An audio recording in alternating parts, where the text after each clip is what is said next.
ശബരിമല സ്വർണ്ണക്കൊള്ള കേസ് ഉയർത്തി ഇന്നും നിയമസഭയിൽ പ്രതിപക്ഷ ബഹളം. പ്രതിപക്ഷം സഭ ബഹിഷ്കരിച്ചതോടെ നടപടികൾ വേഗത്തിലാക്കി സഭ ഇന്നത്തേക്ക് പിരിഞ്ഞു. തുടർച്ചയായ പ്രതിഷേധങ്ങളുടെ പശ്ചാത്തലത്തിൽ ഈ സർക്കാരിന്റെ അവസാന സഭാ സമ്മേളനം നാളെ അവസാനിക്കാനും ധാരണയായി. ഒരിടവേളയ്ക്ക് ശേഷം പുനരാരംഭിച്ച ദിവസവും നിയമസഭ പ്രക്ഷുബ്ധം. ശബരിമല സ്വർണ്ണക്കൊള്ളയും തന്ത്രിയുടെ അറസ്റ്റുമായി ബന്ധപ്പെട്ട കോടതി പരാമർശം ഉയർത്തി ചോദ്യോത്തരവേള മുതൽ പ്രതിപക്ഷം ആക്രമണം ആരംഭിച്ചു. പ്രതിപക്ഷ നേതാവ് വി ഡി സതീശിന്റെയും ഉപനേതാവ് പി കെ കുഞ്ഞാലിക്കുട്ടിയുടെയും സാന്നിധ്യത്തിൽ കെ ബാബുവാണ് പട നയിച്ചത്.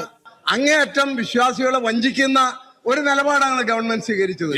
സാർ, അതുകൊണ്ട് ഗവൺമെന്റിന്റെ ഈ നിലപാടിൽ പ്രതിഷേധിച്ച് ഇന്ന് ഞങ്ങൾ സഭാ നടപടികൾ സഹകരിക്കില്ല എന്നറിയിക്കാൻ ഞാൻ. പിന്നാലെ ശരണവിളികളും മുദ്രാവാക്യം വിളികളുമായി പ്രതിപക്ഷം നടുത്തളത്തിലേക്ക്.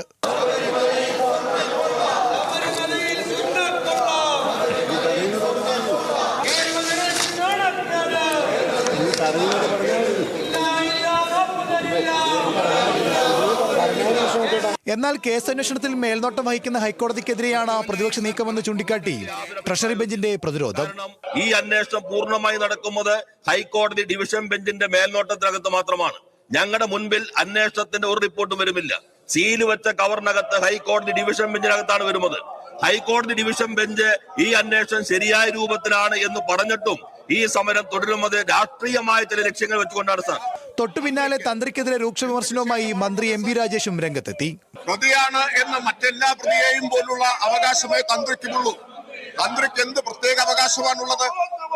സാർ, തന്ത്രിക്ക് 2 വക്കീലന്മാർ പുറത്തുണ്ട്. സഭയ്ക്ക് പുറത്ത് 2 വക്കീലന്മാരുണ്ട്. BJPയും ഉണ്ട്, UDF-ഉം ഉണ്ട്.